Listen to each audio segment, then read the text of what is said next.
আজকের এই আয়োজন, এত সুন্দর একটি আয়োজন করবার জন্য কর্তৃপক্ষকে আমি ধন্যবাদ জানাই এবং বিশেষভাবে ধন্যবাদ জানাই আমাকে এখানে এসে কিছু কথা বলবার সুযোগ দেওয়ার জন্য, এবং সেই সাথে বিশেষভাবে কৃতজ্ঞতা জ্ঞাপন করছি ঢাকা বিশ্ববিদ্যালয় সিরাত মাহফিল 2024 বাস্তবায়ন কমিটির প্রতি, যারা আমাকে এখানে দাঁড়াবার সুযোগ করে দিয়েছেন।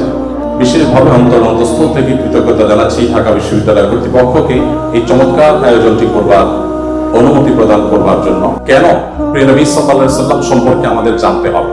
মুসলিম অমুসলিম যে কোনো মানুষ যদি তিনি সত্যি সত্যানুসন্ধানী হয়ে থাকেন, আমার মনে হয় তার জীবনে একবার হলেও মুহাম্মদ সাল্লাল্লাহু আলাইহি ওয়াসাল্লামের জীবনী পাঠ করে দেখা উচিত। কারণ একজন মানুষ দুনিয়ার আলো দেখার আগেই বাবাকে হারিয়েছে, পৃথিবীর আলো দেখার পরপরই মাকে হারিয়েছে। বাবা এবং মা দুজনকে মানুষ যখন একেবারে শৈশবের শুরুতে হারিয়ে ফেলেন, ঠিক এরকম পরিস্থিতিতে একটা শিশুর জীবনের সামনের দিনগুলো কত কঠিন হয় সেটা বলার অপেক্ষা রাখেন। প্রিয় নবী সাল্লাল্লাহু আলাইহি ওয়াসাল্লামের জীবনে দুঃখ এবং কষ্ট এখানে শেষ হয়নি, বরং শুরু হয়েছে। কৈশোরে যেতে না যেতেই তার সবচেয়ে বড় অবলম্বন, তার সবচেয়ে বড় আশ্রয়দাতা দাদা আব্দুল মুত্তালিবের ছায়াও তিনি হারিয়েছেন।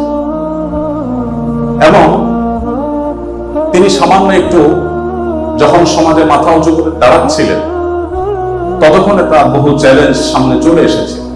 আর ঠিক সেই সময়টাতে তাকে ঘর থেকে যিনি সর্বাত্মক সহযোগিতা করছেন, ভেতর থেকে যিনি তাকে অনুপ্রেরণা দিচ্ছিলেন, তার সেই সহধর্মিণী খাদিজা রাদিয়াল্লাহু তাআলা আনহা, আর বাহির থেকে যিনি তাকে আশ্রয় দিচ্ছিলেন, সহযোগিতা করছিলেন, তার একমাত্র অবলম্বন ছিলেন, পায়ের তলের মাটি ছিলেন সেই চাচা আবু তালেব। ঠিক একই সময় আল্লাহ রাব্বুল আলামিন এই দুটি ছায়াকেও তার মাথার উপর থেকে সরিয়ে দিলেন।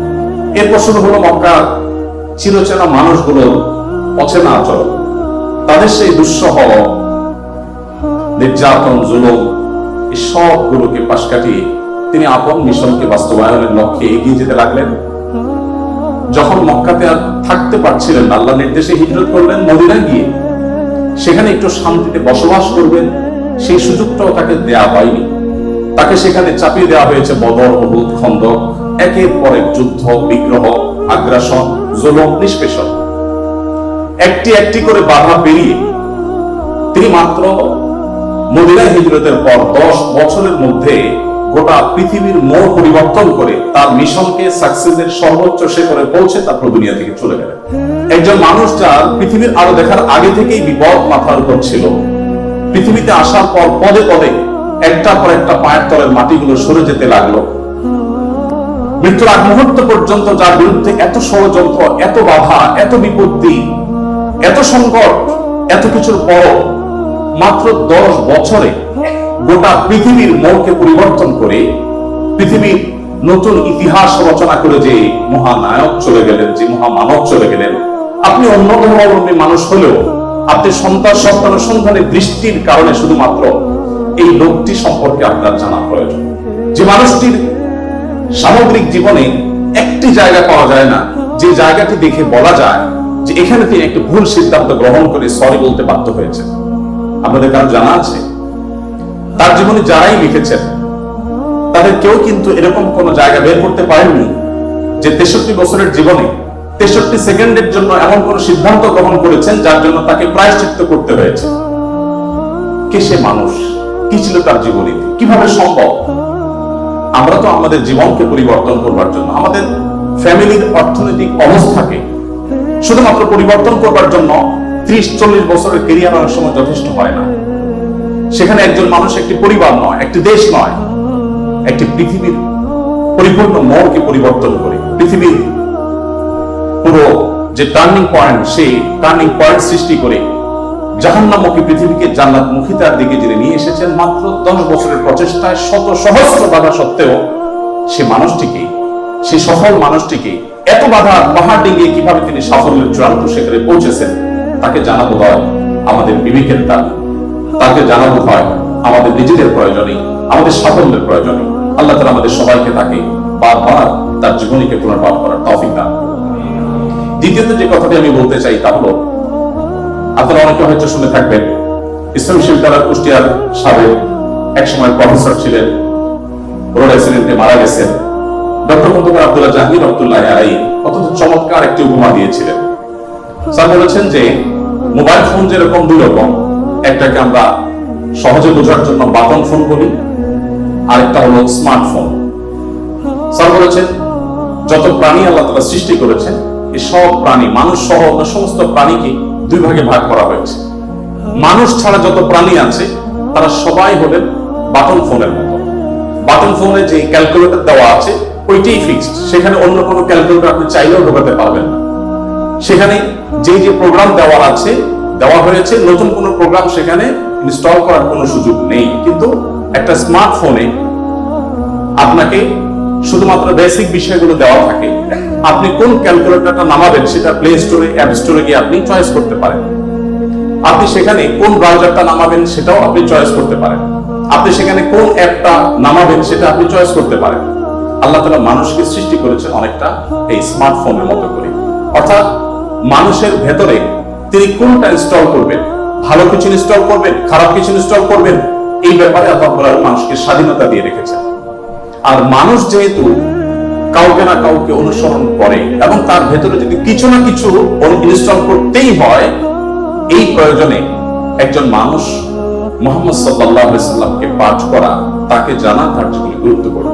কারণ তিনি তার আল্লাহর দেওয়া ব্রেইনে, মেধায়, তার ভেতরে তিনি মুহাম্মদ সাল্লাল্লাহু আলাইহি সাল্লামের আদর্শকে ইনস্টল করবেন কিনা এই সিদ্ধান্তটা নেওয়ার জন্য তাকে জানা প্রয়োজন। গোটা পৃথিবীতে যত মানুষ এখন ইসলামে এসেছেন, কিয়ামত পর্যন্ত হয়তো যত মানুষ ইসলামে আসবেন, তাদের সবার উপর অ্যানালাইসিস করলে তারা কি কারণে ইসলামে এসেছেন, অন্তত বিগত দিনে যারা ইসলামে এসেছেন তাদেরটা যদি অ্যানালাইসিস করা হয় তাহলে দেখা যাবে, আমি অন্তত আমার অভিজ্ঞতার আলোকে বলতে পারি, যত মানুষ ইসলাম গ্রহণ করেছেন, ইসলাম এসেছেন, আমি প্রত্যেককে নতুন মুসলিম হয়েছেন তাদেরকে জিজ্ঞাসা করার চেষ্টা করেছি কোন কারণে আপনি ইসলামে এসেছেন। কারণ আমরা মুসলমানরা তো আমাদের আচার আচরণ, আমাদের কাজ কারবার দিয়ে আপনাদেরকে অভিভূত করে ইসলামের সৌন্দর্য আমাদের কর্মকাণ্ডের মাধ্যমে ফুটিয়ে তুলেছি, এমনটি ঘটার কথা নয়। তাহলে কি কারণে আপনি ইসলামে এসেছেন? যত মানুষ ইসলামে এসেছে তার মধ্যে উল্লেখযোগ্য সংখ্যক ইসলামে এসেছেন কোরআন পাঠ করে, আর অবশিষ্ট যারা ইসলামে এসেছেন তাদের বড় অংশ ইসলামে এসেছেন নবী সাল্লাল্লাহু আলাইহি ওয়াসাল্লামের সিরাত পাঠ করে। বিধায় আমি আপনাদের সবাইকে আহ্বান রাখতে চাই যে আপনার জীবনে একবার নয়, বারবার করে নবী সাল্লাল্লাহু আলাইহি ওয়াসাল্লামকে জানুন, তার জীবনের শুরু থেকে শেষ পর্যন্ত নির্মমভাবে পড়ুন। আমি নিশ্চিত করে বলতে পারি যেটি আপনাকে প্রশান্তির চরম শেখরে পৌঁছে দিবে, আপনার ঈমানের মিটারকে অনেক বেশি উপরে তুলে দিবে। আল্লাহ তাআলা আমাদের সবাইকে সেই তৌফিক দান করুন। সম্মানিত উপস্থিতি, নবী সাল্লাল্লাহু আলাইহি ওয়াসাল্লামের জীবনের বিভিন্ন দিক নিয়ে আপনারা আলোচনা শুনেছেন। আমি খুব সংক্ষেপে নবী সাল্লাল্লাহু আলাইহি ওয়াসাল্লাম কিভাবে দুর্বলদের আশ্রয় কেন্দ্র ছিলেন সে বিষয়ে কিছু কথা আলোচনা করতে চাই। নবী সাল্লাল্লাহু আলাইহি ওয়াসাল্লাম সবসময় দুর্বলদেরকে আগলে রাখার চেষ্টা করতেন, দুর্বলদের পক্ষে কথা বলতেন। আজ 2024-এর যেই সময়টাতে আমরা দাঁড়িয়ে কথা বলছি, আজকের পৃথিবীতে দুর্বলদের পক্ষে কথা বলাটা ফ্যাশনে পরিণত হয়েছে। আপনারা জানেন, দুর্বল মানুষদেরকে নিয়ে কেউ কাজ করলে সমাজে তাকে হিরো মনে করা হয়। আজকের এই সমাজে দুর্বলদের নিয়ে কাজ করলে তাদেরকে নিয়ে মানুষ অনেক গর্ব করে। এটা গর্বের একটা ব্যাপার যে কেউ দুর্বলদেরকে নিয়ে কাজ করছে। আমরা সুন্নাহ ফাউন্ডেশন থেকে অসহায় দুস্থদের জন্য কাজ করছি। আপনারা অনেকে আমাদেরকে সেজন্য মোবারকবাদ জানাচ্ছেন, শুভেচ্ছা জানাচ্ছেন, আমাদেরকে প্রেরণা দিচ্ছেন, ধন্যবাদ আপনাদের। কিন্তু আমি যেটি বলতে চাচ্ছি যে আজ থেকে ঠিক ১৫০০ বছর আগের পৃথিবীতে যদি আমরা ফিরে যাই তাহলে আমরা লক্ষ্য করলে দেখতে পাবো সেই পৃথিবীতে দুর্বলদের পক্ষে কথা বলাটা ফ্যাশন তো দূরের কথা, সবচেয়ে বড় চ্যালেঞ্জের বিষয় ছিল। আজকের এই অনুকূল পৃথিবীতে দাঁড়িয়ে আপনি দাস-দাসের অধিকার, আপনি শ্রমিকের অধিকার, আপনি নারীর অধিকার, আপনি অন্য ধর্মাবলম্বী সংখ্যালঘুদের অধিকার নিয়ে কথা বলতে পারেন। এই কথা বলাটা অনেক নিরাপদ, অনেক ফ্লেক্সিবল পরিবেশ আপনি দেখেন। কিন্তু মুহাম্মদ সাল্লাল্লাহু আলাইহি ওয়াসাল্লাম যখন দুর্বলদের পক্ষে কথা বলেছেন, তখন পৃথিবীতে দুর্বলদের পক্ষে কথা বলাটা সহজ কাজ ছিল না, এটা লাইফ রিস্কের ব্যাপার ছিল, কিন্তু সেই কাজটা তিনি করেছেন। সম্মানিত উপস্থিতি, প্রিয় নবী সাল্লাল্লাহু আলাইহি ওয়াসাল্লাম তিনি দুর্বলদের পক্ষে যে কথা বলেছেন, সেটা আজ আমরা অনেকে যে দুর্বলদের পক্ষে কথা বলি নানা পার্থিব উদ্দেশ্যে, তার সেই দুর্বলদের পক্ষাবলম্বনটা পার্থিব কোনো উদ্দেশ্যে ছিল না। আমরা অনেকে আজ দুর্বলদের পক্ষে কথা বলি কোন সংস্থার কোন প্রজেক্ট পাওয়ার জন্য। আমরা অনেকে দুর্বলদের পক্ষে কথা বলি কোন প্রজেক্ট পেয়েছি সেই টাকা হালাল করবার জন্য। আমরা অনেকে দুর্বলদের পক্ষে কথা বলি সোশ্যাল মিডিয়াতে প্রচুর লাইক কমেন্ট পাওয়া যাবে সেজন্য। আমরা অনেকে দুর্বলদের পক্ষে কথা বলি এর পেছনে আমাদের পার্থিব কোনো স্বার্থ আছে সেই কারণে। মুহাম্মদ সাল্লাল্লাহু আলাইহি সাল্লাম সেই ব্যক্তি ছিলেন যিনি দুর্বলদের পক্ষে কথা বলেছেন প্রচন্ড প্রতিকূল পরিবেশে। তার সেই কথার বিপরীতে তাকে থ্যাঙ্কস বলার মতো পৃথিবীতে কোনো মানুষ ছিল না তখন। মুহাম্মদ সাল্লাল্লাহু আলাইহি সাল্লাম দুর্বলদের পক্ষে কি বলেছেন এটা নিয়ে ঘন্টাকে ঘন্টা কথা বললেও, কি করেছেন তাদের জন্য ঘন্টাকে ঘন্টা আলোচনা করলেও শেষ হবে না। কিন্তু সময় খুবই সংক্ষিপ্ত, আমি এই জন্য মোটা দাগে মূল কথাগুলোতে চলে যেতে চাই। সর্বপ্রথম যেটি বলতে চাই, প্রিয় নবী সাল্লাল্লাহু আলাইহি সাল্লামের আবু দাউদ, তিরমিজি এবং নাসাই বর্ণিত হাদিস থেকে আমরা জানতে পারি, তিনি বলেছেন, তোমরা তোমাদের যে সমস্ত দুর্বল মানুষরা আছে সেই সমস্ত দুর্বল মানুষদের ব্যাপারে আমার কাছে তালাশ করবে, খোঁজ খবর নিবে, তাদের জন্য কোনো কিছুর প্রয়োজন হলে আমাকে বলবে। কেন? কারণ তোমরা জানো যে তোমাদের আল্লাহ তাআলার তরফ থেকে যে রিজিক প্রাপ্ত হয়, ফাইন্নামা তুরজাকুন ওয়া তুনসারুনা বিদুআফাইকুম, তোমাদের যারা দুর্বল আছেন সেই দুর্বল এবং অসহায় মানুষগুলোর উসিলায়, তাদের কারণে আল্লাহ তাআলা তোমাদেরকে যুদ্ধ বিগ্রহে শত্রুর বিপক্ষে জয় দিয়ে থাকেন, সেগুলো তাদের কারণে দেন। আবার একই ভাবে তোমাদের যে রিজিক আল্লাহ তাআলা দিয়ে থাকেন, এই রিজিকটা তোমাদের মধ্যে থাকা যে দুর্বল মানুষগুলো আছে তাদের কারণে আল্লাহ তাআলা দিয়ে থাকেন। সম্মানিত উপস্থিতি, এই হাদিসের মাধ্যমে নবী সাল্লাল্লাহু আলাইহি সাল্লাম বোঝাতে চেয়েছেন তার আশেপাশে দুর্বল মানুষেরাই বেশি থাকে। আপনারা জানেন বেলাল, আম্মার, সুহেব আর যে সমস্ত সাহাবী ছিলেন, সালমান ফারসি রাদিয়াল্লাহু তাআলা সহ, এই সমস্ত অসহায় মানুষগুলো এক আদানে বহিরাগত, বাহির থেকে আসা। আরবের মানুষরা বাহিরের মানুষদেরকে মানুষ মনে করতে কুণ্ঠাবোধ করে অনেকে, বা বেশিরভাগ। সেই সময়ের বাস্তবতা ছিল অনেকটা সেরকম। নবী করিম সাল্লাল্লাহু আলাইহি সাল্লাম সেই পরিস্থিতিতে বাহির থেকে আসা সালমান ফারসি শুধু তার পরামর্শে গোটা মদিনা চতুর্পাশে পরীক্ষা খনন করা সেই কষ্টসাধ্য কাজ শুরু করে দিয়েছিলেন। তিনি বেলাল রাদিয়াল্লাহু তাআলার মতো একজন নিগ্রো, ইথিওপিয়ান এবং বাহির থেকে আসা কৃতদাস ছিলেন, সেই মানুষটিকে নবী সাল্লাল্লাহু আলাইহি সাল্লাম মুয়াজ্জিন বানিয়েছেন। আজ আমাদের সমাজে মুয়াজ্জিন মানে খুব সাদা মাথা একটা পদ, তখন মুয়াজ্জিন ছিলেন নবী করিম সাল্লাল্লাহু আলাইহি সাল্লামের পদ সবচেয়ে মসজিদের মধ্যে থাকা সম্মানজনক পদ। নবী করিম সাল্লাল্লাহু আলাইহি সাল্লাম এভাবে দুর্বল সাহাবীদেরকে যে আগলে রাখতেন, দুর্বল সাহাবীদের মধ্যে তিনি থাকতেন এমন ভাবে যে আজ নেতারা যদি অন্যদের সাথে চলে, নেতাকে এটা পরিচয় দেওয়ার প্রয়োজন হয় না। কোন পাওয়ারফুল ব্যক্তি, কোন নেতা, তিনি যদি তার অনুসারীদেরকে সাথে নিয়ে অনুসারীদের বেষ্টিত হয়ে হাঁটেন, তো তাকে চেনার জন্য তার জিজ্ঞেস করতে হবে না। আমাদের প্রিয় নবী সাল্লাল্লাহু আলাইহি সাল্লাম তিনি যখন সাহাবীদের মধ্যে বসা থাকতেন, তখন বাহির থেকে আসা মানুষরা জিজ্ঞেস করতে হতো, মান ফিকুম মুহাম্মদ, তোমাদের মধ্যে মুহাম্মদ লোকটা কে? আপনি চিন্তা করুন, তার বসার মোড়টা এমন ছিল যে অন্য 10 জন সাধারণ সাহাবীর মধ্যে তিনি নিজেকে মিশিয়ে ফেলতেন। তার মধ্যে কোনো অহংকার ছিল না, এমন ভাবে দুর্বলদের সাথে নিজেকে মিশিয়ে ফেলতেন যে বাহির থেকে আসা মানুষ তার অ্যাটিটিউড দেখে, তার বডি ল্যাঙ্গুয়েজ দেখে চেনার কোনো উপায় ছিল না যে মোহাম্মদ নেতা লোকটি কে, সাল্লাল্লাহু আলাইহি ওয়াসাল্লাম।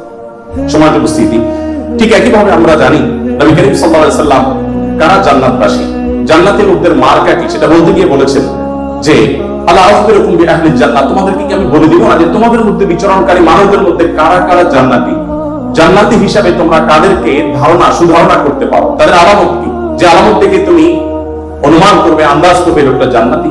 নবী করিম সাল্লাল্লাহু আলাইহি ওয়াসাল্লামের পর নিজে জবাব দিয়ে বলেছেন, কুল্লু দাঈফিন মুতাদাঈফ, যে সমস্ত মানুষগুলো দুর্বল, বিনয়ী, নিরীহ, এই মানুষগুলো জান্নাতি।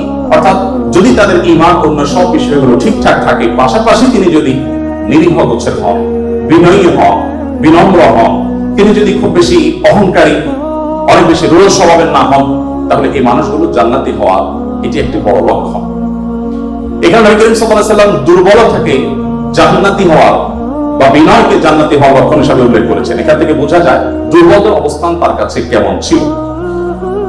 আমরা নবী সাল্লাল্লাহু আলাইহি ওয়াসাল্লামের যে দুর্বলদের প্রতি তার যে ভালোবাসা, তার যে তাদের অধিকার আদায়ের প্রচেষ্টা, তাদেরকে সমাজে তাদের যথাযথ অধিকার ফিরিয়ে দেওয়ার প্রচেষ্টা, সে সম্পর্কে যদি আমরা কয়েকটা উপমা দিতে চাই, আমরা একজন করে বলতে চাই। নারীদের ব্যাপারে বলতে চাই, আপনারা জানেন নবী সাল্লাল্লাহু আলাইহি ওয়াসাল্লাম যে সমাজে এসেছেন, সেই সমাজে নারী হিসেবে জন্মগ্রহণ করাটা এটা একটা অপরাধ ছিল।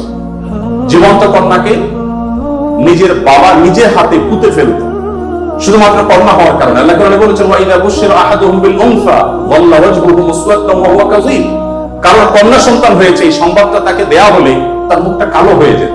এরকম ভয়ঙ্কর এক বাস্তবতার মধ্যে নবী সাল্লাল্লাহু আলাইহি ওয়াসাল্লাম এসেছেন। আমি আবারও বলছি, আজকের সমাজে নারী অধিকার নিয়ে কথা বলা এটা অনেক সহজ। নারী অধিকার নিয়ে কথা বলা মানুষগুলো জন্মেরও বহু বছর আগে নবী সাল্লাল্লাহু আলাইহি ওয়াসাল্লাম শুধু নারী অধিকার নিয়ে কথা বলেন নাই, জীবন্ত কবরস্থ করা হতো যেখানে কন্যা সন্তানকে, সেই জায়গা থেকে তুলে নারীকে সবচেয়ে সম্মানের সর্বোচ্চ আসনে বসিয়ে তারপর তিনি দুনিয়া থেকে গেছেন। নবী সাল্লাল্লাহু আলাইহি ওয়াসাল্লাম নারীদের জন্য কি করেছেন? কোরআনে আল্লাহ তাআলা বলেছেন ওয়াশিরুহুন্না বিল মারুফ, হে পুরুষেরা তোমরা তোমাদের স্ত্রীদের সাথে যথাযথভাবে সুন্দরতম উপায়ে তাদের সাথে বসবাস করো, তোমাদের জীবন অতিবাহিত করো, সংসার করো ভালোভাবে, খারাপ ভাবে তাদের সাথে তোমরা সংসার করবে না, সতর্ক করেছেন। কোরআনে কারিমে একটি সূরা আছে, আপনারা জানেন, সূরার নাম হলো সূরাতুন নিসা, অর্থাৎ নারীগণের সূরা। কোরআনে কিন্তু পুরুষগণের সূরা নামে কোনো সূরা নেই, সূরাতুল রিজাল নামে কোনো সূরা নেই, কিন্তু সূরাতুন নিসা নামে সূরা আছে, এবং সেটা ছোটখাটো 2-4-5 আয়াতের সূরা না, কোরআনের সবচেয়ে বড় সূরাগুলোর একটি। এবং কোরআনে শুধুমাত্র নারীদের বিধিবিধান বর্ণনা করবার জন্য সূরা তাহরিম, সূরা তালাক, অনেকগুলো সূরা আল্লাহ তাআলা নাযিল করেছেন স্পেশাল নারীদের বিধিবিধান বর্ণনা করবার জন্য। পুরুষদের জন্য আলাদা কোনো স্পেশাল বিধিবিধান, তাদের অধিকার, তাদের করণীয়, তাদের বিষয়গুলোকে আলোকপাত করবার জন্য কোনো আলাদা স্পেশাল কোনো সূরা নেই। কোরআনে আল্লাহ রাব্বুল আলামিন নারীদের সম্পর্কে যত আলোচনা করেছেন, শুধু সেগুলো ঘন্টায় ঘন্টা আলোচনা করে শেষ করা যাবে না। নবী সাল্লাল্লাহু আলাইহি ওয়াসাল্লাম তার, আপনারা জানেন, একাধিক স্ত্রী ছিলেন। একাধিক স্ত্রী থাকলে দাম্পত্য জীবনে টুকটাক মনোমালিন্য হয়, তার ক্ষেত্রেও হয়েছে। তিনি কখনো কোন নারীর গায়ে আঘাত করেননি, কোন নারীকে কখনো প্রহার করেননি, তার জন্য একটি বারের জন্য সেই ঘটনা ঘটেনি। আপনারা অনেকে হয়তো শুনে থাকবেন, উহুদের যুদ্ধে নবী সাল্লাল্লাহু আলাইহি ওয়াসাল্লামের তরবারি একজন সাহাবীকে দেওয়া হয়েছে। তিনি দূর থেকে লক্ষ্য করলেন একজন নারী খুব বিভৎস একটি দৃশ্যের অবতারণা করেছে, তার নাম ছিল হিন্দা, আপনারা জানেন। তিনি নবী করিম সাল্লাল্লাহু আলাইহি ওয়াসাল্লামের প্রিয় চাচা লাশ কেটে কলিজা বের করে চাবাচ্ছে, এরকম নির্মম এবং পাশবিক অত্যন্ত ভয়ঙ্কর একটি চিত্র ওই সাহাবী দেখতে পেয়ে নবী সাল্লাল্লাহু আলাইহি ওয়াসাল্লামের তরবারি তার হাতে, তিনি দৌড়ে দূর থেকে আফসা আফসা দেখছেন, কাছাকাছি গেলেন, কাছাকাছি গিয়ে দেখতে পেলেন, দূর থেকে তিনি বুঝতে পারেন না যে ইনি ভদ্রলোক না ভদ্র মহিলা। খুব কাছে এসে দেখলেন যে তিনি একজন নারী। তিনি তখন বলেছেন পরবর্তীতে যে আমি তরবারিটা তুলেছিলাম যে তার শিরকে আমি তার ধড় থেকে, দেহ থেকে আলাদা করে দিব, কিন্তু তৎক্ষণাৎ আমার মনে হলো এই তরবারিটা তো সেই মানুষটা যে মানুষ কোনোদিন কোনো নারীর গায়ে আঘাত করেন নাই। আমি যত কঠিন দৃশ্যই দেখি না কেন, আমি নবী সাল্লাল্লাহু আলাইহি ওয়াসাল্লামের তরবারি দিয়ে কোনো নারীকে আঘাত করতে পারি না। তিনি সেই অবস্থাতে এরকম ভয়ঙ্কর একটি দৃশ্য দেখার পরও নবী করিম সাল্লাল্লাহু আলাইহি ওয়াসাল্লামের জীবন চরিত্রের মধ্যে তিনি নারীদেরকে যেভাবে সম্মান দিতেন, মর্যাদা দিতেন, শুধুমাত্র সেই বিষয়টিকে স্মরণ করে তরবারিকে খাপে ঢুকিয়ে দিয়ে সেখান থেকে ফিরে এলেন। নবী সাল্লাল্লাহু আলাইহি ওয়াসাল্লাম তিনি যুদ্ধের ময়দানে কয়েক শ্রেণী মানুষকে কোনোভাবেই যেন হত্যা না করা হয় তার জন্য আগে থেকে বলে রেখেছেন, এবং যুদ্ধের আগে যোদ্ধাদেরকে, মুজাহিদদেরকে বলে রাখতেন, খবরদার রণাঙ্গনের শত্রুপক্ষের অন্য সব মানুষকে আঘাত করলো, নারীদেরকে আঘাত করবে না। আপনারা এই জন্য সাহাবীদের মধ্যে পুরুষ সাহাবীদের শহীদ হওয়ার অনেক লম্বা ফিরিস্তি বা লিস্ট আপনারা দেখতে পান, মহিলা সাহাবীদের লিস্ট খুব বেশি একটা দেখা যায় না। যদিও পুরুষদের আল্লাহর জন্য জীবন উৎসর্গ করার এই পথের সর্বপ্রথম পথ নির্দেশ করেছেন যিনি, অবাক করার বিষয় হলো তিনি একজন নারী, সুমাইয়া রাদিয়াল্লাহু তাআলা আনহা। প্রিয় ভাইরা আমার, নবী করিম সাল্লাল্লাহু আলাইহি ওয়াসাল্লাম তার জীবনের একেবারে শেষের দিকে বক্তব্যগুলোর, ভাষণগুলোর একটি ছিল ইস্তাউসু বিন নিসাই খায়রা, তোমরা নারীদের ব্যাপারে আমার কাছ থেকে ভালো ওসিয়ত গ্রহণ করো, অর্থাৎ আমি তোমাদেরকে ওসিয়ত করছি, আমি জীবনের শেষ মুহূর্তে, অন্তিম মুহূর্তে তোমাদেরকে উপদেশ দিচ্ছি, নারীদের বেলায়, মহিলাদের ব্যাপারে তোমরা ভালো আচরণ করবে, এটি আমার কাছ থেকে শুনে রাখো।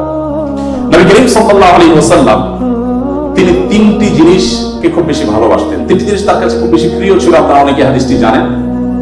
তার একটি ছিল সুগন্ধি, তিনি পারফিউম আতর খুব পছন্দ করতেন।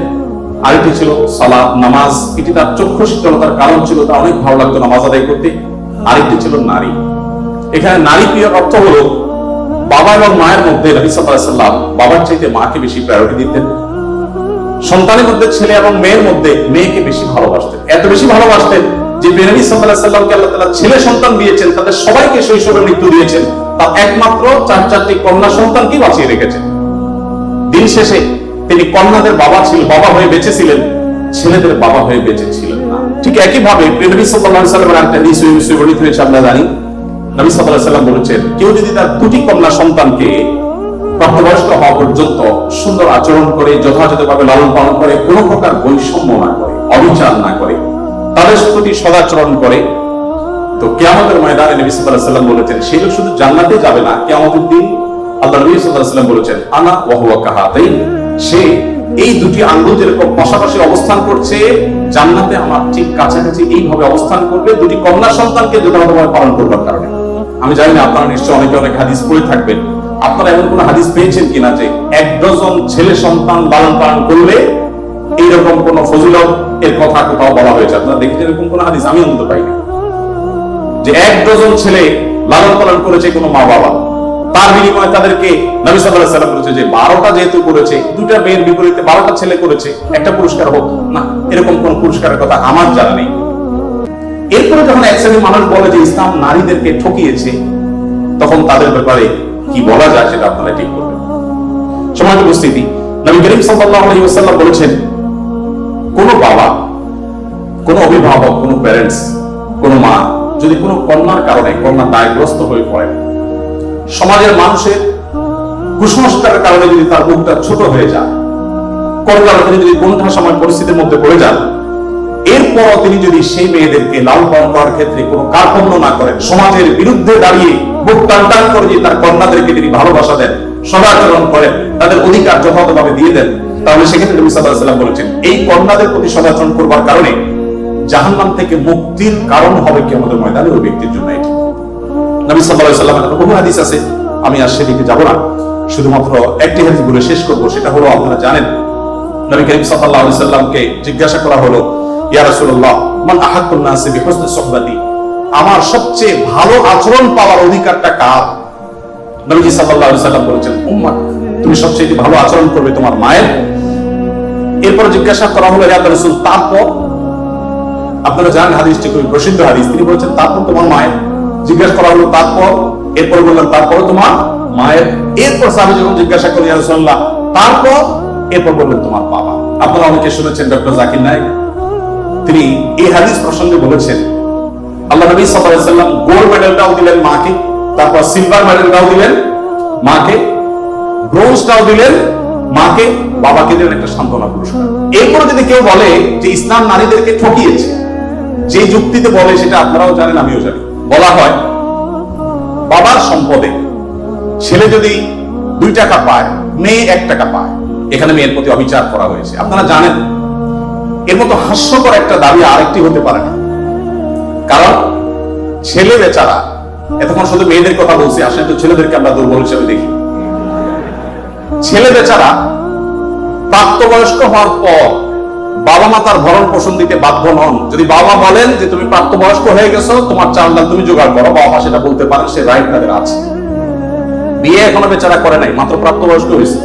এরপর প্রাপ্তবয়স্ক হওয়ার পর যখন বিয়ে শাদীর চিন্তা করে, বাপ মা এটা বলতেই পারেন যে বাবা তোমার বিয়ে শাদীর টাকা তুমি জোগাড় করো, আমি তোমার বইয়ের গহনা কিনে দিব, মহর জোগাড় করব, তোমার খরচ খরচা দিব। এটা বাবা মা করতে বাধ্য নন শরীয়ত দৃষ্টিকোণ থেকে, ছেলেরটা ছেলেকে জোগাড় করতে হবে।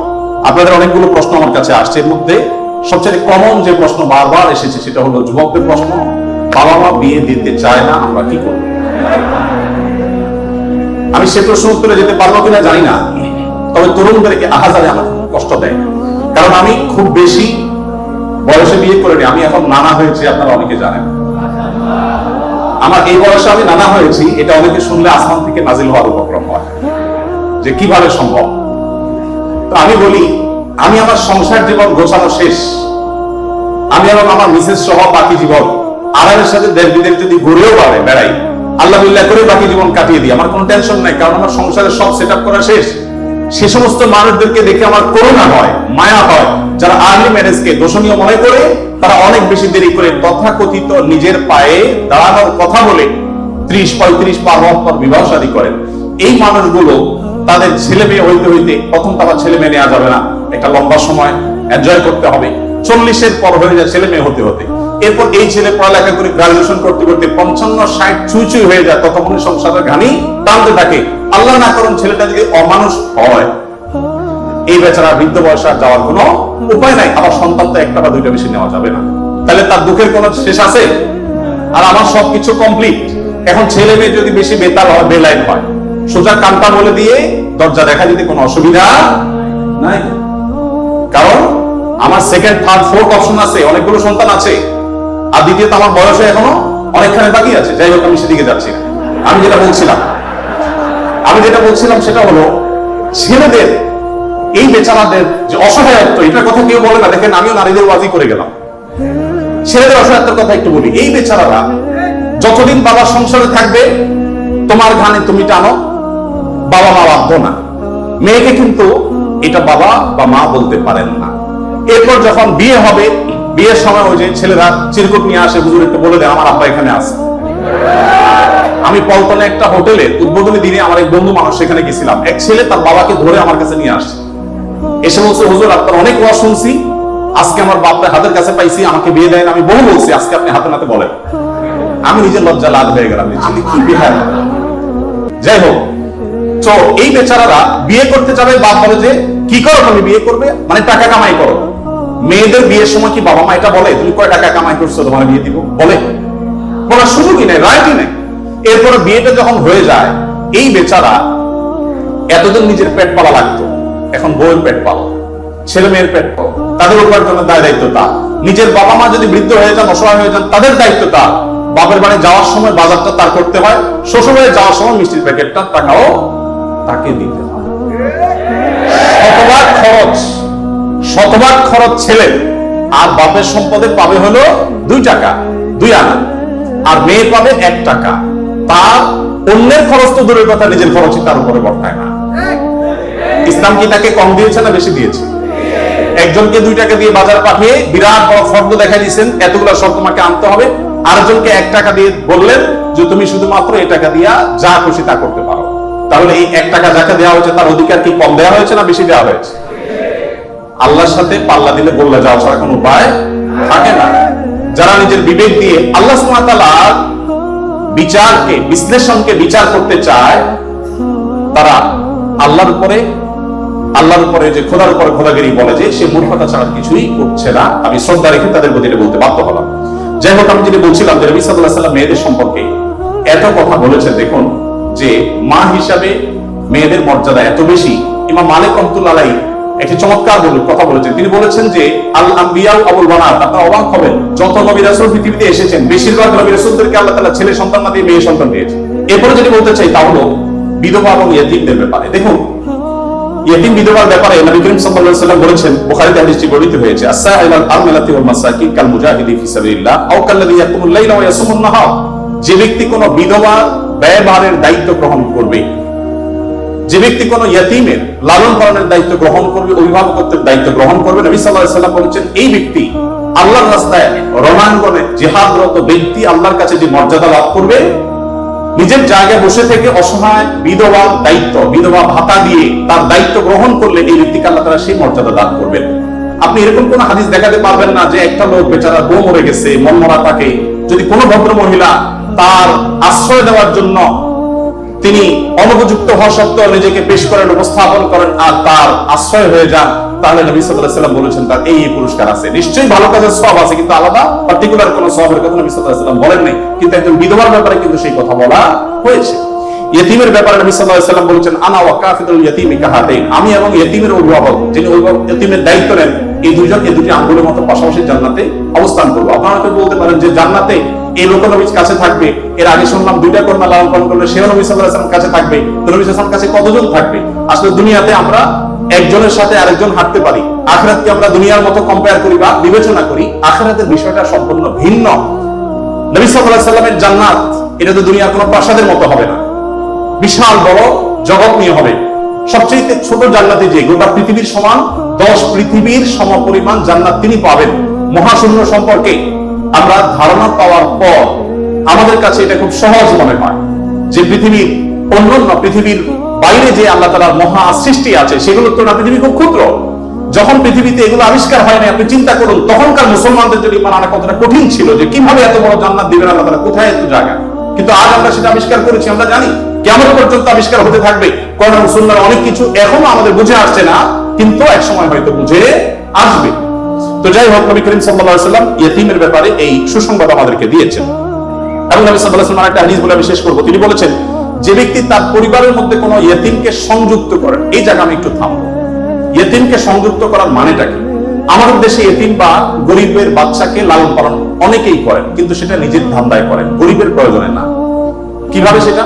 কারণ সন্তান হচ্ছে না, তখন তিনি একটু বাবা ডাক শুনতে চান, মা ডাক শুনতে চান।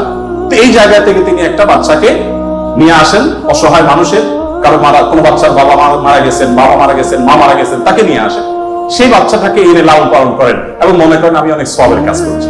আপনি অবশ্যই সওয়াবের কাজ করছেন না যদি আপনার উদ্দেশ্য হয় আপনার যে মা ডাক শোনা, বাবা ডাক শোনা সেটা, আর যদি আপনার উদ্দেশ্য হয় যে না আমি তাকে লালন পালন করতে চাই, সে তার মায়ের কাছেই থাকুক, আমি তার ভরণ পোষণ দিব, তার পড়াশোনার খরচ চালাবো, তার অভিভাবকত্ব করবো, তাকে আশ্রয় দিব, তাহলে আপনি এই হাদিসের সুসংবাদ পাবেন ইনশাআল্লাহ তাআলা। আপনি যদি নিজে পার্থিব কোনো স্বার্থে তাকে লালন পালন করেন তাহলে এই হাদিসের মর্যাদা আপনি লাভ করবেন না। নবী করিম সাল্লাল্লাহু আলাইহি ওয়াসাল্লাম মুসনাদ আহমদ বর্ণিত একটা হাদিসে আসছে, তিনি বলেছেন যে এক ব্যক্তি তার কাছে বলেছে, আল্লাহ রাসূল আমার অন্তরটা অনেক শক্ত, আমি খুব শক্ত হৃদয়ের মানুষ, আমার মনটা নরম হয় না, আপনি আমাকে কোনো একটা পরামর্শ দিন। নবী সাল্লাল্লাহু আলাইহি ওয়াসাল্লাম বলেছেন তুমি ইতিমের মাথায় হাত বুলাবে, তোমার মন নরম হবে এবং সেই সাথে অসহায়দের তুমি খাদ্য দান করবে, আহার দিবে। এই দুটি কাজ যদি তুমি করো তাহলে তোমার অন্তরের কাঠিন্য দূর হয়ে যাবে। আমাদের অনেকের মধ্যে এই অভিযোগ আছে, আমরা এই আমলগুলো করতে পারি।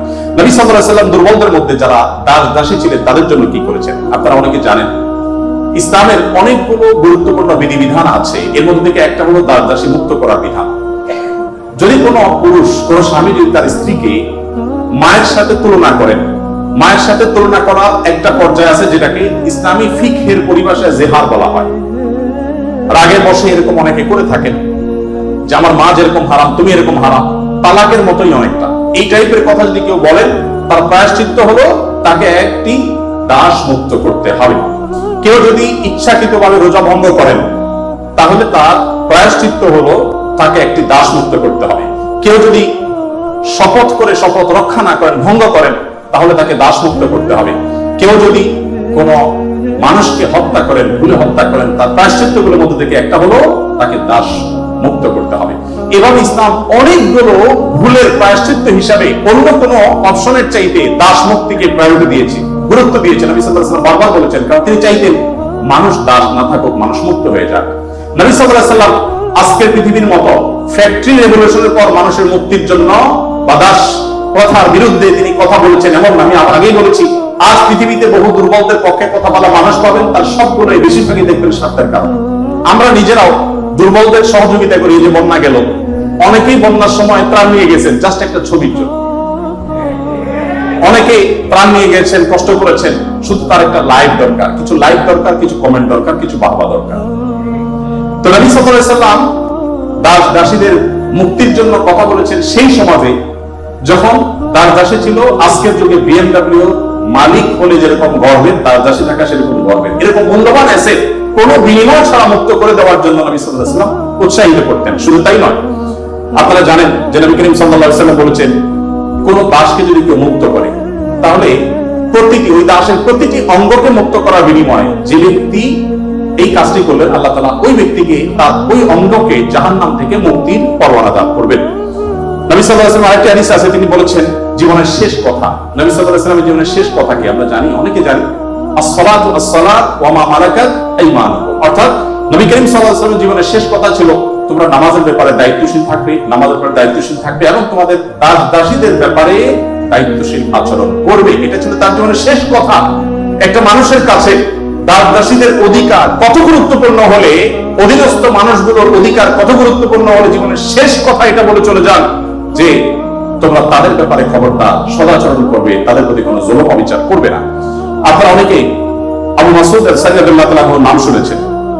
আবু মাসউদ আল-সাদি রাদিয়াল্লাহু তাআলা আনহু তার একজন দাসকে প্রহার করছিলেন, অধীনস্থকে, কাজের লোককে প্রহার করছিলেন। নবী সাল্লাল্লাহু আলাইহি ওয়াসাল্লাম পেছন থেকে বললেন, হে আবু মাসউদ, সাবধান, শুনে রাখো আবু মাসউদ, আল্লাহু আকবার আলাইকা মিনকা আলাই, তুমি এই দাসের প্রতি যতটা পাওয়ার রাখো, হোল্ড করো, আল্লাহ তাআলা তোমার উপর তার চেয়ে বেশি পাওয়ার হোল্ড করেন, মাইন্ড ইট। এই কথা শোনার পর আবু মাসউদ রাদিয়াল্লাহু তাআলা আনহু সেই দাসকে মুক্ত করলেন, বলে ইয়া রাসূলুল্লাহ আমি তাকে মুক্ত করে দিলেন। তখন নবী সাল্লাল্লাহু আলাইহি ওয়াসাল্লাম বলেছেন যদি তুমি আর তাকে মুক্ত না করতে জাহান্নাম তোমাকে স্পর্শ করত। আব্দুল্লাহ ইবনে ওমর রাদিয়াল্লাহু তাআলা আনহু বলেছেন আমি নবী করিম সাল্লাল্লাহু আলাইহি ওয়াসাল্লামকে বলতে শুনেছি যে ব্যক্তি কোনো দাসের প্রতি জুলুম করবে, তাকে অন্যায়ভাবে প্রহার করবে, তার কাজের লোককে, অধীনস্থ লোককে, তার প্রায়শ্চিত্ত হলো সে অধীনস্থ লোকটাকে সে মুক্ত করে দিতে হবে, দাস মুক্ত করে দিতে হবে, যেটা সহজ কোনো ব্যাপার ছিল না তখন। বুখারীর একটি বিশ্ববিখ্যাত হাদিস, স্বর্ণের অক্ষরে যেটা টানিয়ে রাখা দরকার আমাদের বাসা বাড়িতে। নবী সাল্লাল্লাহু আলাইহি ওয়াসাল্লাম বলেছেন ইখওয়ানুকুম খাওয়ালুকুম, তোমাদের ভাই ব্রাদার যারা, তারাই তোমাদের অধীনস্থ কাজের মানুষ। এই মানুষগুলো সম্পর্কে নবী সাল্লাল্লাহু আলাইহি ওয়াসাল্লাম বলেছেন, জাআলাহুল্লাহু তাহতা আইদিকুম, তাদেরকে আল্লাহ তাআলা তোমাদের অধীনস্থ করে দিয়েছেন। এর মধ্যে ইঙ্গিত রয়েছে আল্লাহ চাইলে তোমাকে তার অধীনে করে দিতে পারতেন। অতএব ফামান কানা আখুহু তাহতা ইয়াদি, যে ব্যক্তি তার ভাই তার অধীনে থাকবে, অর্থাৎ কোনো দাস, কোনো দাসী অথবা যে কোনো কাজের মানুষ, এখানে দাস দাসী কথা বলা হয়নি, যে কোনো কাজের লোক, অধীনস্থ মানুষ যদি কারো অধীনে থাকে, ফালইউতআইনহু মিম্মা ইয়াকুল, তাহলে সে যা খায় একই কোয়ালিটির খাবার জন্য তাকে অফার করে, এবং সে যা পোশাক পরে একই কোয়ালিটির পোশাক জন্য তাকে পরায়। একটু থামতে চাই এখানে। আপনি একটু কল্পনা করুন, এমন একজন মানুষের যিনি অনেক পয়সার মালিক, অনেক বড় পদ হোল্ড করেন, তিনি তার ড্রাইভার তার জন্য যখন পোশাক কিনছিলেন, একই সময় তার নিজের পোশাকও কিনছিলেন। একই পোশাক যেটা তার জন্য কিনেছেন, সেম পোশাক ড্রাইভারের সাইজ অনুযায়ী, একই কোয়ালিটির, একই কালারের, একই জিনিস ড্রাইভারের জন্য কিনেছেন।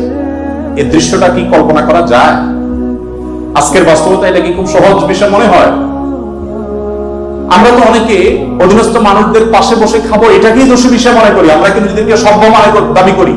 আজকের পৃথিবীর মানুষের সভ্যতা যেখানে গিয়ে ঠেকবে, নবী সাল্লাল্লাহু আলাইহি ওয়াসাল্লাম তিনি এবং তার সাহাবায়ে কেরাম পৃথিবীকে যে জায়গায় রেখে গেছেন সভ্যতার, সেখানে পর্যন্ত আজকের পৃথিবীর সভ্যতার সর্বোচ্চ শিখরে গিয়ে পৌঁছতে পারবে।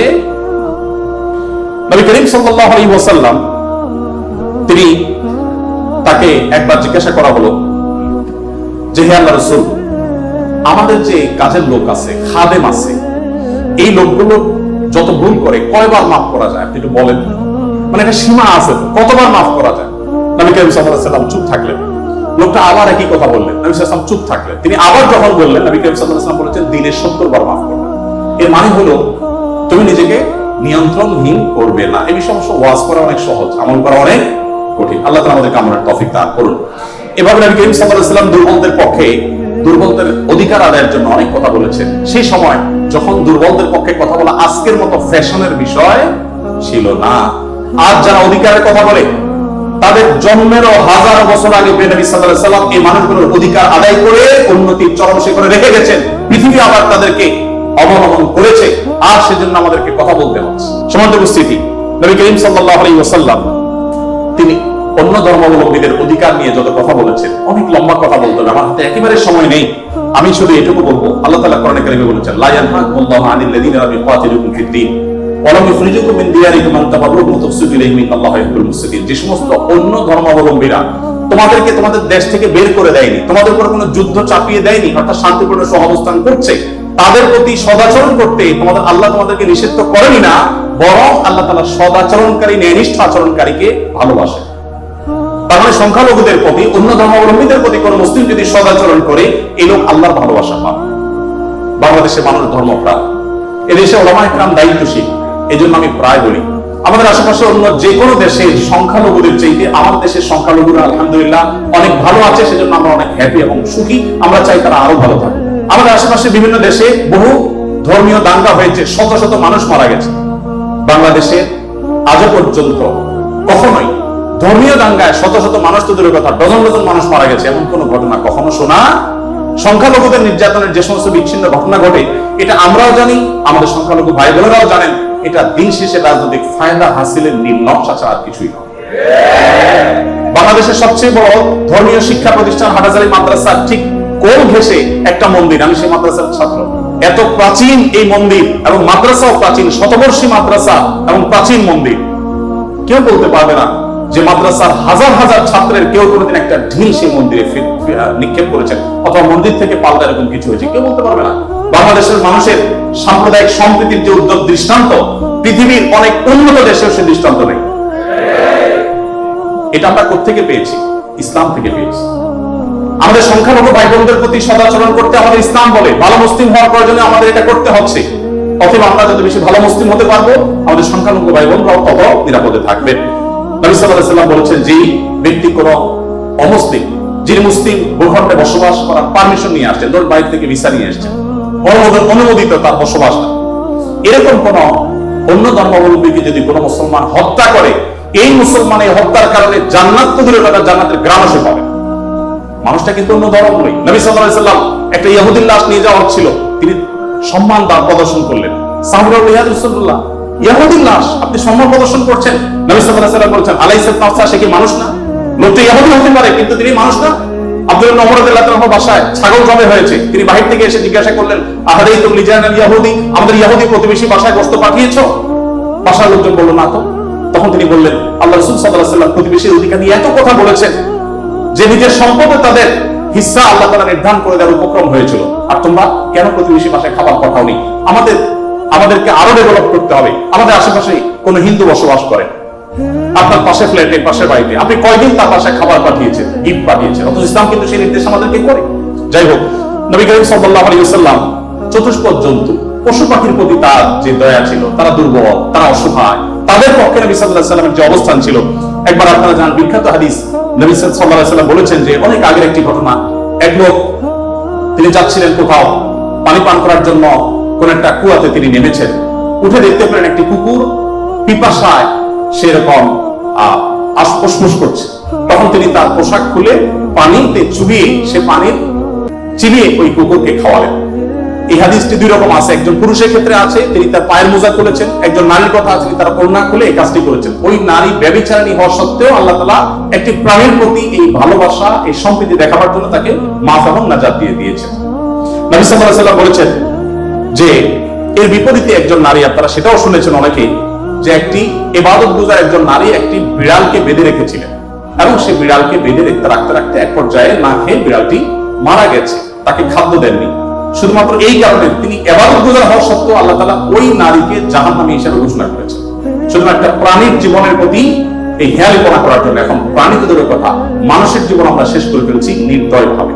নবী করিম সাল্লাল্লাহু আলাইহি ওয়াসাল্লামের আরো হাদিস আমরা জানি, একটা পাখির দুটি বাচ্চাকে কেউ একজন ধরে নিয়ে গেলেন। নবী আলাইহিস সালাম যখন দেখলেন এই কাজটি কেউ করেছে, তখন বললেন যে কে কাজটি করেছে?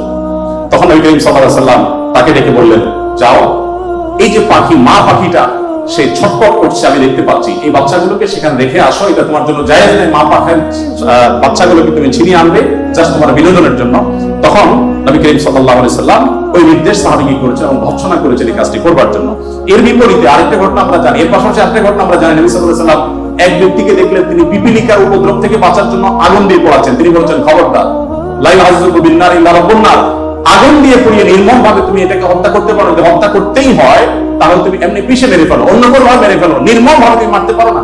আমাদের অনেকে দেখবেন যে এক ধরনের আঠা পাওয়া যায় ইঁদুর মারা, সে আঠা দিয়ে ইঁদুর মারার চেষ্টা করেন, নির্মম ভাবে হত্যা করা বা নিধন করা, এটা জায়েজ নেই। সে আপনাকে উপদ্রব করে আপনি হত্যা করতে পারেন, কিন্তু নির্মম ভাবে হত্যা করবা বা হত্যাকে আপনি এনজয় করবেন, এই অধিকার আপনাকে ইসলাম দেয়নি। নবী করিম সাল্লাল্লাহু আলাইহি ওয়াসাল্লাম তার সাহাবী আব্দুল্লাহ ইবনে সাঈদ ইবনে জুবাইর বলেছেন যে সাহাবী আব্দুল্লাহ ইবনে ওমর রাদিয়াল্লাহু তাআলা আনহু একবার যাচ্ছিলেন, দেখলেন যে কুরাইশের কিছু যুবক কিছু পাখিকে বেঁধে রেখে তীর নিক্ষেপ করছিলেন হাত সই করার জন্য, এবং ওই পাখিগুলোর যে মালিক তাকে বলেছেন যেটা লাগবে না মিস হবে, ওই তীরটা তোমার, বিনিময়ে তুমি তীর পেয়ে যাবে, আর লাগলে তো পাখি মারা যাবে। এটা জাস্ট মজা করছিল তারা। দেখেন আল্লাহ নবী সাল্লাল্লাহু আলাইহি ওয়াসাল্লাম সাহাবী আব্দুল্লাহ ইবনে ওমর যখন এসেছেন, জাস্ট তাকে দেখেছে, দেখার সাথে সাথে দৌড়ে পালিয়ে গেছে তারা, ওই যুবকরা। কারণ জানেন যে নবী সাল্লাল্লাহু আলাইহি ওয়াসাল্লাম সাহাবী কোন প্রাণীর প্রতি নির্মমতাকে সহ্য করবেন না, চলে গেছে তারা। তখন এবার আব্দুল্লাহ ইবনে ওমর রাদিয়াল্লাহু তাআলা আনহু বলেছেন, আল্লাহ লানত এবং অভিশাপ নাযিল হয় ওই মানুষগুলোর প্রতি যারা কোন প্রাণীকে এরকম বিনোদনের জন্য জাস্ট তীর মেরে, গুলি মেরে বিভিন্ন ভাবে লক্ষ্যবস্তু তাদেরকে বানায়। নবী করিম সাল্লাল্লাহু আলাইহি ওয়াসাল্লামের জীবনের বহু ঘটনা আছে, আমরা বলে শেষ করতে পারবো না, আমি একেবারে শেষের দিকে চলে আসছি। একবার নবী করিম সাল্লাল্লাহু আলাইহি ওয়াসাল্লাম একটি ওট দেখতে পেলেন, খুব ক্ষীণকায়, জীর্ণশীর্ণ, দুর্বল, এবং তার চোখে পানি। নবী সাল্লাল্লাহু আলাইহি ওয়াসাল্লাম তার শরীরের উপরে খুব আলতো করে হাত বুলিয়ে দিলেন। তখন সেই ওটের আচরণ দেখে বর্ণনাকারী সাহাবী বলছেন, মনে হচ্ছিল সে অনেকটা প্রশান্ত অনুভব করেছে। তখন তিনি ওটের মালিককে ডেকে বললেন যে এই ওটকে তুমি কেন ভালো করে খাবার দাবার দাও না, তার ব্যাপারে তুমি আমাকে কেন ভয় করো? নবী সাল্লাল্লাহু আলাইহি ওয়াসাল্লাম তাকে সতর্ক করলেন। ঠিক একই ভাবে নবী সাল্লাল্লাহু আলাইহি ওয়াসাল্লাম ঐতিহাসিক একটি হাদিস সহিহ মুসলিমে তিনি বলেছেন, ইন্নাল্লাহা কাতাবাল ইহসানা আলা কুল্লি শাই, ফাইদা কাতালতুম ফাহসিনুল কিতলা ওয়া ইযা যাবাহতুম ফাহসিনুজ যিবহা। যদি কেউ কোন প্রাণীকে জবাই করতে হয়, জবাই করে খেতে হয়, আল্লাহ তার জন্য হালাল করেছেন, সেও যেন নির্মম ভাবে জবাই না করে।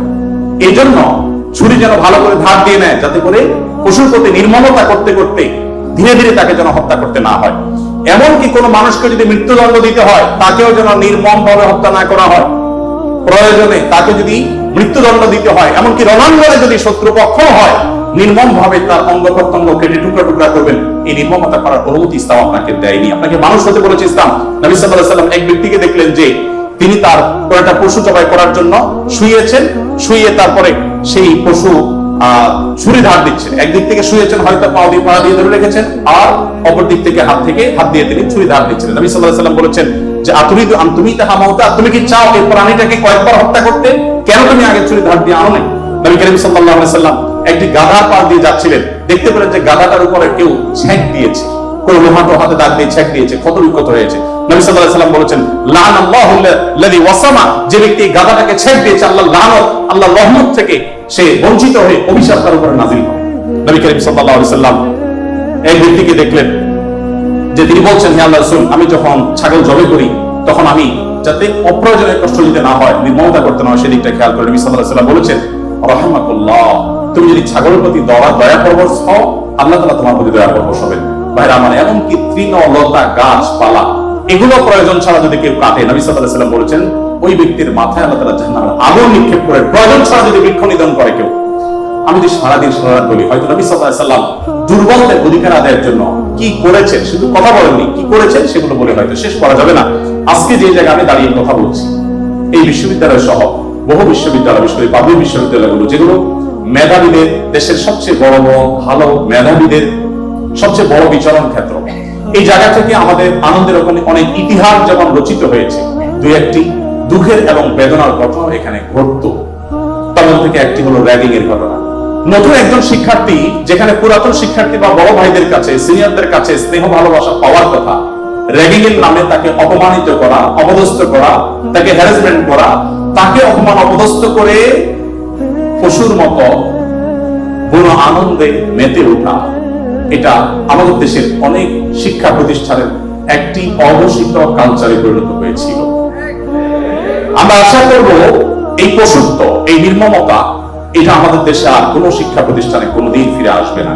আমরা সবাই যদি দায়িত্বশীল হই, আমরা সবাই যদি মানুষ হই, ভালো মুসলমান হতে হলে ভালো মানুষ আমাদেরকে হতে হবে। আমরা যদি ভালো মানুষ হই, তাহলে আমাদের দ্বারা এরকম ঘটনা কখনো ঘটতে পারে না। একজন মানুষের কষ্ট কারণ আনন্দের কারণ হতে পারে না। নবী করিম সাল্লাল্লাহু আলাইহি ওয়াসাল্লাম বলেছেন, যে ব্যক্তি কোনো ছোটদের প্রতি স্নেহ করে না, ভালোবাসে না, সে আমার উম্মত না। ছোট এবং জুনিয়রদের প্রতি যদি স্নেহ মমতা না থাকে, ভালোবাসা না থাকে, সে আর যা হোক নবী করিম সাল্লাল্লাহু আলাইহি ওয়াসাল্লামের উম্মত হিসাবে পরিচিতি পাবে না। অতএব র্যাগিং এর এই অপসংস্কৃতিকে ঝেঁটিয়ে শিক্ষা প্রতিষ্ঠানগুলো থেকে বিদায় করতে হবে আপনাদেরকে। সবাই রাজি আছেন তো ইনশাআল্লাহ? আল্লাহ তাআলা আমাদের সবাইকে সেই তৌফিক দান করুন। আজকের এই আয়োজন, এত সুন্দর একটি আয়োজন করবার জন্য কর্তৃপক্ষকে আমি ধন্যবাদ জানাই, এবং বিশেষভাবে ধন্যবাদ জানাই আমাকে এখানে এসে কিছু কথা বলবার সুযোগ দেওয়ার জন্য। আমার কথার মধ্যে যদি সঠিক কিছু বলে থাকে আল্লাহর তরফ থেকে, ভুল কিছু বলে থাকলে সেটি আমার তরফ থেকে, শয়তানের তরফ থেকে। আল্লাহ আমাদের সবাইকে নবী করিম সাল্লাল্লাহু আলাইহি ওয়াসাল্লামের রঙে রঙিন হওয়ার তৌফিক দান করুন, তার আদর্শ হওয়ার তৌফিক দান করুন। জাযাকুমুল্লাহু খাইরান। আসসালামু আলাইকুম ওয়া রাহমাতুল্লাহি ওয়া বারাকাতুহু। আস-সুন্নাহ ফাউন্ডেশন, উম্মার স্বার্থে সুন্নাহর সাথে।